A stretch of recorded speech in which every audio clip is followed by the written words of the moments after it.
Hi, this is Aaron Eisberg Nog from Star Trek Deep Space Nine, and you're listening to Beyond Trek. You can follow them on Twitter at Beyond Trek Pod and on Facebook at Beyond Trek Productions. Thanks for tuning in, and may the Great River provide. This is Beyond Trek Podcast, your source for Star Trek on social media and around the web. I'm Big J. I'm Watney. And I'm Dag, the Trivia Master. You can find us on Facebook at Beyond Trek Podcast and on Twitter at Beyond Trek Pod.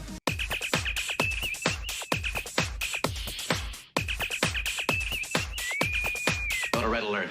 Okay, before we start, I got to show you guys this. Now I know it's the wrong franchise. It's Chewbacca. Got this from Mrs. Big J. I choose you. So I've got my prune juice, Warrior's drink, right?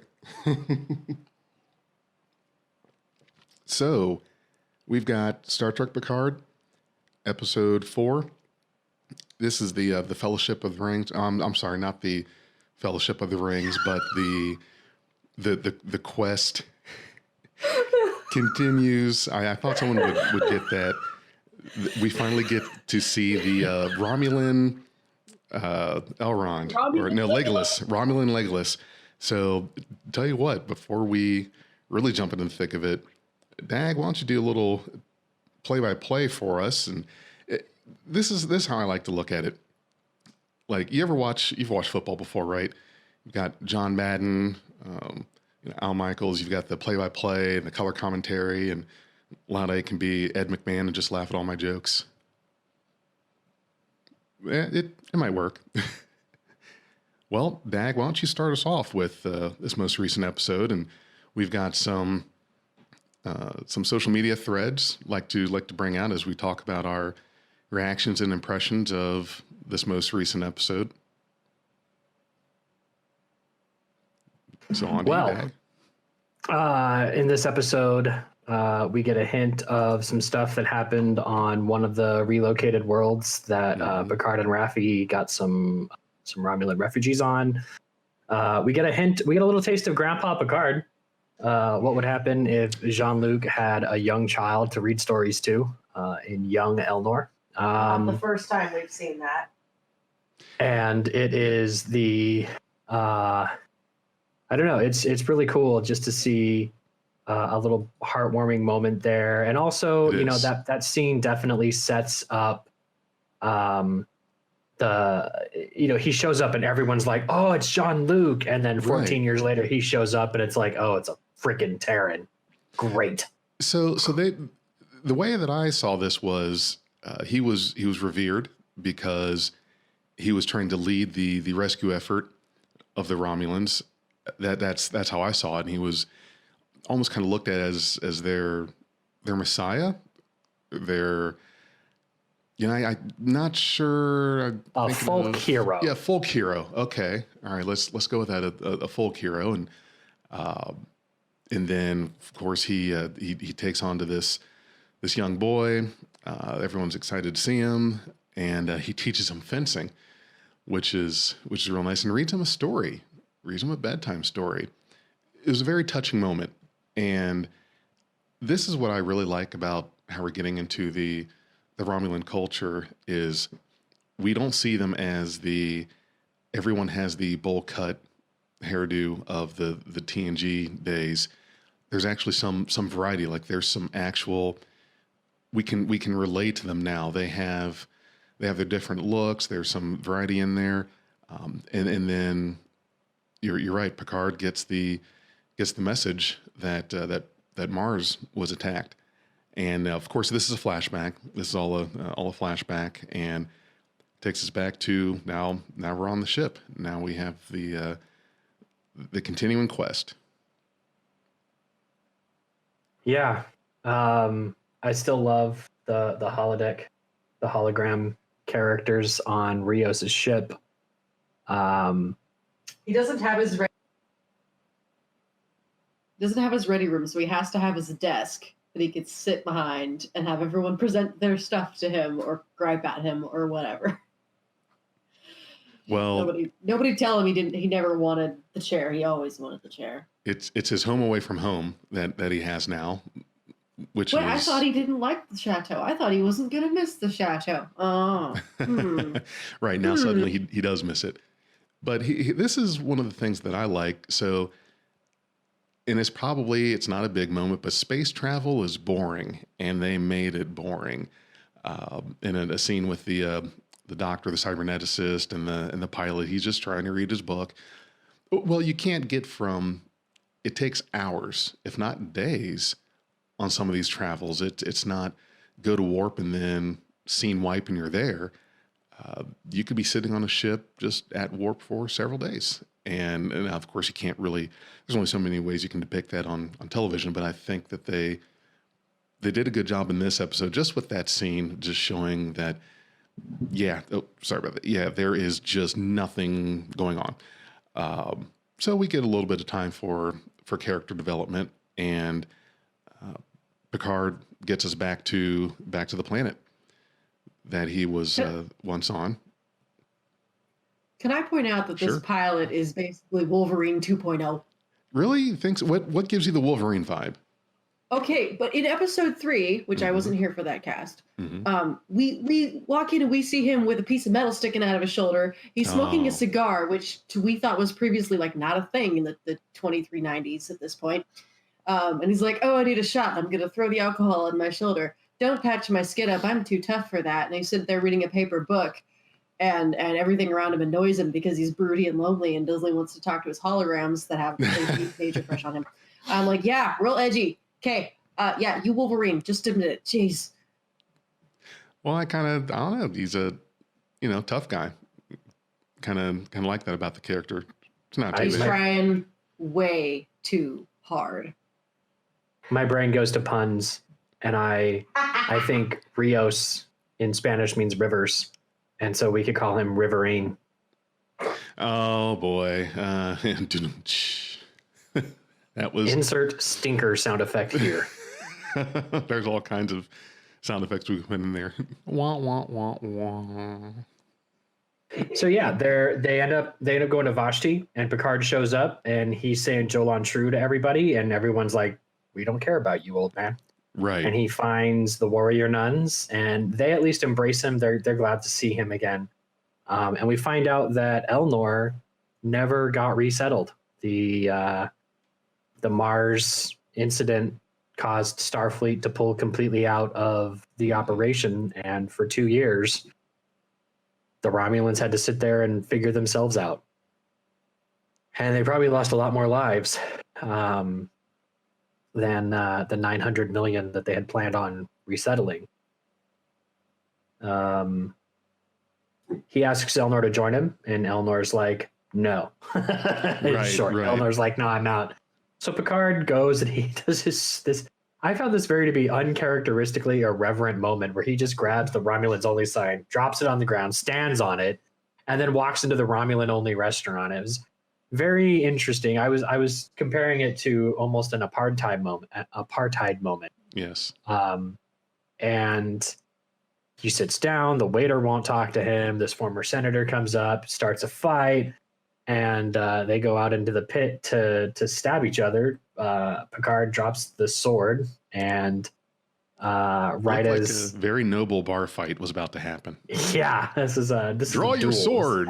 Somebody challenge you to a duel, man. And Picard's 94. He ain't gonna do this. He done. And just as our former senator goes to take a stab at Picard, Elnor shows up and just slices his head off, and that was interesting. That's a sharp sword. That was a very sharp sword. Is that some variation of the Jinsu knife? I mean, can that cut tomatoes very evenly and cucumbers, Romulan heads, just whatever? Now, I think that some may believe it's a little corny to see this this shift in this show, because I got a very Lord of the Rings vibe out of this, which is fine. I've got no problem with that. I think that this is an old-fashioned quest. You've got to go to your different zones, recruit the people for your quest. I like the dynamic that Picard has with this guy. I mean, this very dangerous, deadly, trained. Well, they don't really He's a call him kid. assassins. He was a kid, yes, and He's he still felt a kid. he felt let down. He felt betrayed by Picard. And I want to read this for you real quick. So, looking at this comment here, and this is on a subreddit community called Picard. This is on Reddit. And I really like this comment. This is from a user called Money Power Nexus. I rate this episode a 7 out of 9. And that was, I think we forgot our disclaimer. So before you listen any further, there will be spoilers in this discussion that the likes of which you've never seen before. I mean, we're going to, if you haven't seen the most recent episode, then do yourself a favor, come back after you've watched it, because we're going to just be giving up all the goodies and all the tidbits, unfortunately.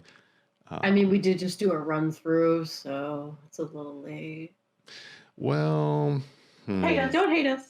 The people who stuck with us through all this time know that we're all about spoilers, swearing, spoilers, and wine, blood wine. or prune juice. From my It is a warrior's drink. wife's great. This is my Valentine's gift. It's adorable. You are wholesome, and we love you. Yeah. Can I just dive into this? Because if you Let's hear anybody it. listening doesn't know already, I am a huge Lord of the Rings nerd. The Legendarium is my home, so I'm a little out of my element, but I know it when I see it. And this and these warrior nuns thing, like the whole color palette that they were using, the lighting, the gray moonlit sky and these bright auburn leaves, and then the costume design, the way that they're talking, I'm like, this is Rivendell. I'm sorry, that's Rivendell. That's it. There's no way around this. They put the guy in like this like half up bun braid thing, and his hair is long, and he's basically wearing, clothing they might have borrowed from the Lord of the Rings costume department. Yes. So that was almost a shameless nod, but I mean, I'm loving it because it looks great on everybody. Well, and you're right. I loved it. It looks great on everybody. I'd also like to point out that we're seeing so much more Romulan culture that is just fascinating. I love it.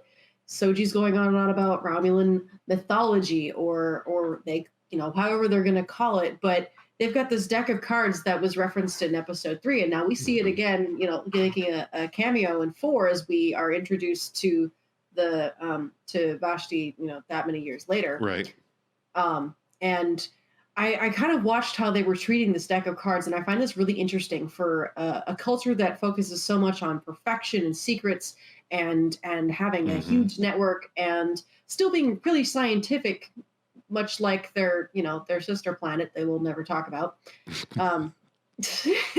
We'll get into that. We haven't seen it yet. Right. I'm surprised they're not as mad at Vulcan as they are as AIs. Like, what? Where are the Remans? Jeez. Where are the Remans during the whole? Good question. Am I the only one to have thought of it? I don't want to sidetrack your thing. That when you said sister planet, that's what I thought you were talking about. You were talking about Vulcan, but you got me thinking. What about? No, that's a good point. Where are the Remans? Did they make it through the supernova? Did they escape early on? Did they sneak into the Romulan ships? I don't know how they would. They do look different. Or is it too much to stuff into this story? Maybe it is. But the thing that we constantly forget in in maybe old school Star Trek, I hope we don't forget this because old school Star Trek had this point just as much as this new stuff that's coming out. But in a lot of shows where you get this one sample, this very tiny sample of the bad guy society, the bad guy planet, the bad guy army, whatever. But we get like 1 or 2 people who show up and they might be nuts. We get, the I'm blanking on names right now, but the Romulan lady who was Tasha's daughter. Sela. And they're like, yes, there we go. And they're kind of hell-bent on destruction, and they're not very nice people. And the thing we keep forgetting is that Romulus was 90% regular people. It's the people we're seeing here. They're just trying to make their lives. They're just trying to, do what they want to do in life. They're not here to take over the Federation. They're not here to destroy everything they see. They want to get coffee because it's a Monday. Okay. So I really love that we're getting this depth and diversity. All right. What? It's an Irish coffee. We have a lot of Irish Romulans, which is really cool.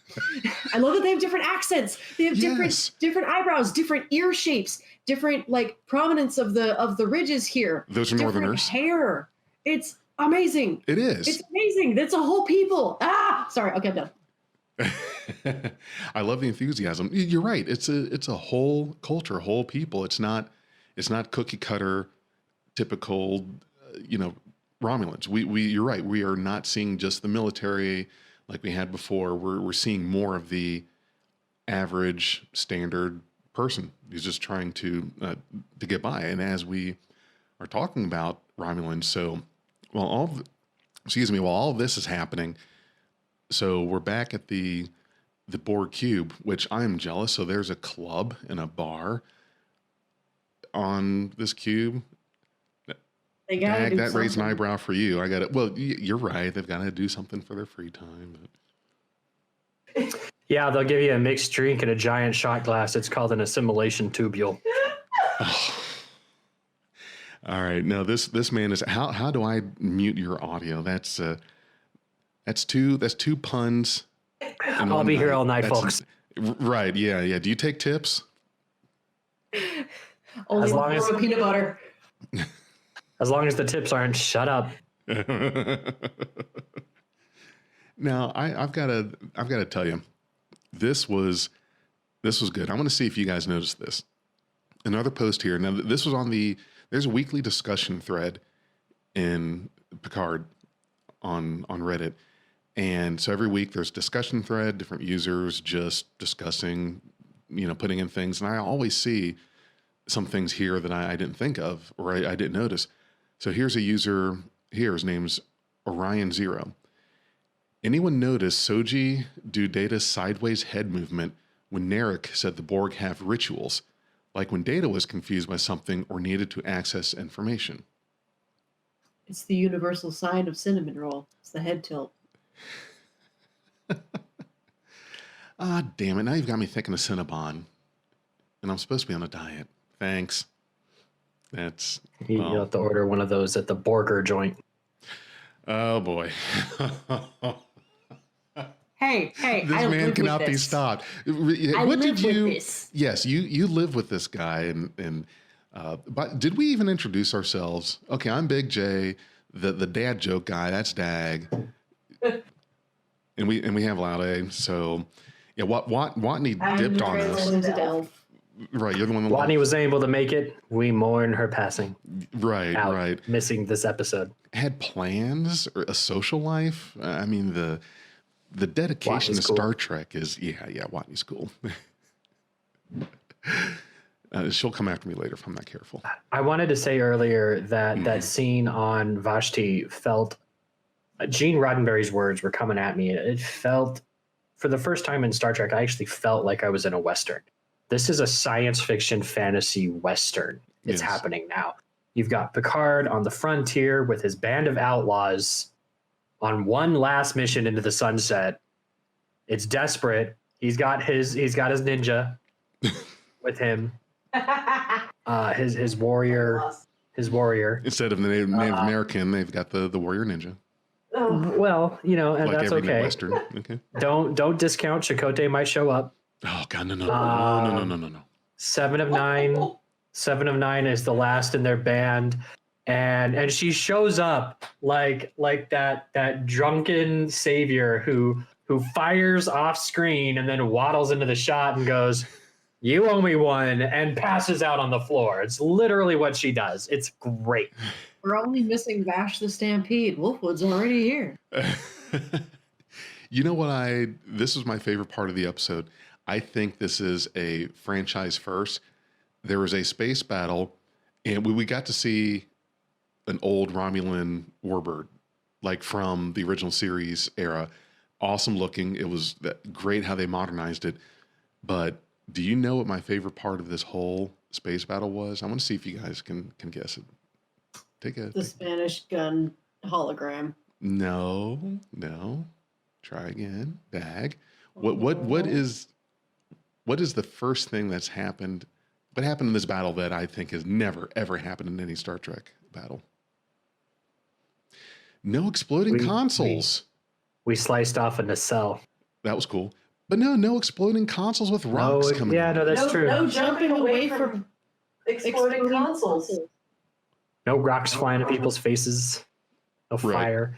They finally perfected that form of space conduit. They got whatever they need for power control that they didn't have before, they got now. But that probably helps because we don't have electric feeding displays. We have holographic displays. Right. I'm taking that to the Daystrom Institute. Right. That's why consoles aren't exploding, because they're holographic.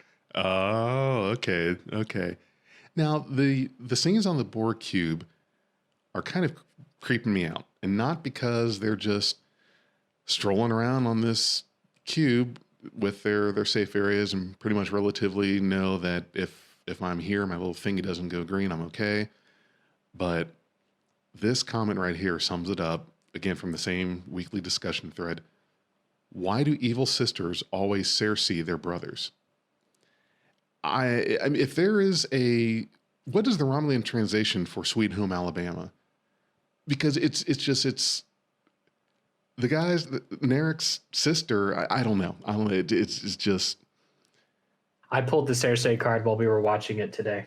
Oh, did you really? Yeah, honestly, it's accurate, but in my opinion, Narek is still a wreck, and we can boot him off the cube. Right. I don't like it. He does not have redeeming qualities. We're going to go for the redemption arc, and I still don't like it. But why? Okay, so let me ask you this. Why make the whole dynamic between those two the way that is? I really don't. Because Narek's gonna turn around and save something. He's Zuko, man. He's being abused by his sister, and we're supposed to feel sorry for him, so that when he flips on the on which side he's on, we don't feel like he's a complete piece of shit. That's some bullbird. Zuko is a classy gentleman. I get what you're the saying. abused kid who was trying to hunt down the Avatar, and now we have the abused kid who's trying to hunt down Data's Avatar. Yeah, but at least Zuko's eyes were lined up. He was animated. And I'm sorry, this is a reference that I don't get, and I usually get every reference. Our listeners will recognize that as Avatar: The Last Airbender speak. Really? Why would they? If you're a listener and you're offended by what Jay just said, tweet us at Beyond Trek Pod. Let us know how you feel about this. That was good. That was good. That was a nice plug. Okay. Well, so Mo gets a treat. I have heard of the show. Sure, I'm just don't know the ins and outs. So in any case, we've got the quest is taking off. And how do you guys feel about? So Picard talked about Data when he told a story and mentioned Spot, which was great. I really like all these little things are taking from the Next Generation and including it in and really making it a treat for the fans that have followed the show, especially Next Generation, and to take a character that was in one episode, season 2 of TNG, and the subject of a day in the life of diary from Data, and made him, and we're talking about Bruce Maddox, who wanted to study and disassemble Data, taking him and making him the goal of or at least one of the high goals of the quest. To me, I think that's satisfying for me personally as a fan who knows where they're going. But do you guys think that can take away from the casual viewer? Do you feel that, well, they're maybe digging too deep in some of these references and plot points that they're doing? As someone who really vibes off continuity references, they're doing it enough to keep me hooked. If they had been dropping like if episode 1 was cameos from everybody and references to everything, I think I would have been like, oh, overkill. But right now, I'm not getting enough. And the fact that, Picard knows who 7 of 9 is, that's cool. It means there's a history there. And there's a little bit of something that I get to know about. And maybe that'll come out in the next episode. But right now, that is cool. Yes. I'm thirsting for that last episode. The cavalry comes in and we see the Enterprise. Oh, baby. Oh, we can only hope. We can only hope. I'm off the floor if that happens. I don't know if we're going to get it, but that would be nice if we did. Which I Enterprise? get sort of like a older version, like older age-wise, of like Guardians of the Galaxy kind of vibe from all this, because everybody's coming in all kind of like either swashbuckling or, the nick of time, and somebody isn't sober, and everybody's mad at everybody, but we're still here doing it. There's a thought exercise here. Okay. The crew of Rios' ship. Rios is Rocket. Mm-hmm. Elnor is Drax. He's not going to get anything, but it won't go over his head because he's too quick. Raffi is absolutely Gamora. Yes. I want Picard to be Star-Lord, but I'm not feeling it. He's a much older Star-Lord. That's why I said everybody was older. Right. Yeah. We can't hear you. There you go. Oh, I could hear it be through the thing. Oh well, because Agnes is the antenna. That girl. I don't recall the name. Agnes is Mantis. Yeah. Agnes. Agnes is adorable, and I love her. We all need an Agnes. So right. much. Right. We Oh do. my goodness. It's the Western thing is definitely the vibe. As far as continuity, coming from someone who's only recently been filled in on all of these things, because I just finished TNG 2 years ago, probably, and then the movies to boot. A lot of these things are like, you probably have to watch that to understand what it means. But I think it's a good idea to drop a few of them in there, because if you get a few in there, you'll get more people who'll be like, well, what is that? I want to learn the backstory. And guess what? The content already exists. How about it? It may be, a draw to try to get people to watch it more, to like it more, to go explore the fandom and the franchise and everything that's there, which would be really cool, because Trekkies are always like, drawing new fans. To be like, y'all are missing out. They are. So let's do this. Now I know, shame on me, I have not seen the preview for the next episode. I like not being spoiled, at least for the next one coming up. So, in regards to trying not to pre-spoil the next episode, let's give some thoughts and predictions on, unless you guys have seen the preview and you just know, okay, well, right. So, all right, I'll go first. And then that way, let's do this. Since I don't watch the previews, I'll make a prediction, and you can tell me then on our next recording whether I was right or not. So, what am I thinking is going to be the next turn or the next twist? No hints, Dag. No hints. Rafi has a gambling addiction. Right. Oh, really?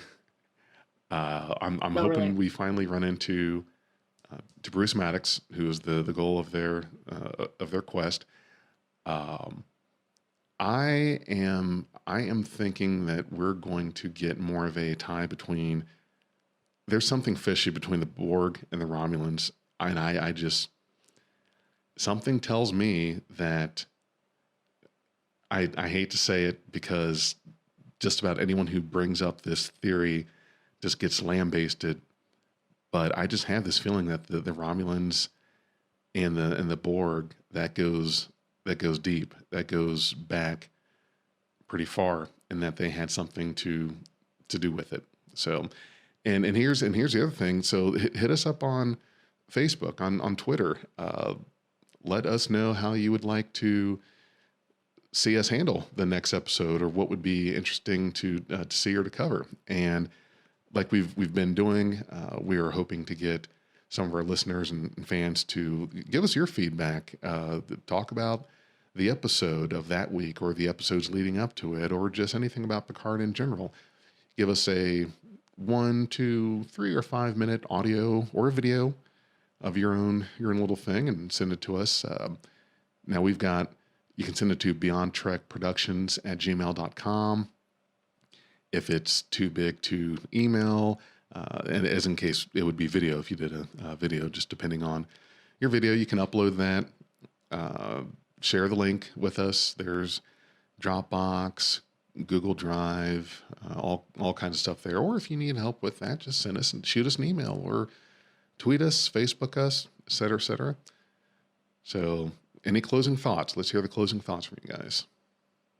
I called that Romulan Borg thing from like 2,000 years ago. I called it. I had that very same theory that I'm like, they had a run-in with this before they even made it to Romulus. They just did. Okay. There's a crazier theory out there. What's the crazy theory? It's not. I don't remember the source that I got it from. It was online. I'm pretty sure it was on Reddit, Dagstrom Institute, or Picard. But the theory, it's a little wacky, even though it involves time travel, which I love, is that at some point before the end of this show, Dodge ends up going back in time and being the first Borg queen. Soji? Yes, sorry, Soji. Right, sorry. Soji goes back in time and somehow gets assimilated and becomes the first Borg queen, which I will hate. That's I can't. I want the Borg origin to be pure, and yes, if they do this, fine, but I'm gonna hate it. No, I don't. I would have a hard time. Why would you say something so controversial? Yes, why would you do that? Why would you do that to us? And not true. Blame Reddit. To be salacious. Credit Reddit? That rhymes. Oh, one more thing. Okay, you were talking about references that too much stuff that I might be tired of. You know what I'm tired of? I'm tired of the word Vash. We have Vash, we have the Zhat Vash, and we have this planet Vashti. What is up with Vash? Why is this happening? I don't... This is like me when I'm role playing and all of my characters have a variation of the same name because I'm just not creative enough to come with something else. Right. There's Dag, there's Gad, there's AGD, and I think that's it. But yeah, you're right. It's like having a MMO player that has different variations of all the same. How did you know? I just guessed. This is kind of like, maybe it's like a common thing in Romulan language. Maybe, like how we have the suffix to a town name is ton, Washington, which isn't a town, but we do that a lot. Or like Ville or something. Maybe it's just a really common thing in Romulan language. We don't know. Which, by the way, we get to hear a lot more of Romulan language, and it is amazing. Yes. I love it. Okay, I'm done. We get some language, get some culture, get some diversity in the Romulans. It's all great. So stay with us. We're going to be doing this every week, talking about the next episode. Dag, I will give you one more corny dad joke if you've got one on the spot for this episode or Picard in general, and then we'll shut this place down. I'm putting you on the spot. See if you got one. The silence is deafening. You owe me a ship, Jay. Yep. That was it. We are Beyond Trek Podcast. Lower your inhibitions and surrender your years. We will add inspirational and hilarious Trek content to your day. Your attention will adapt to subscribe to us. Resistance is futile.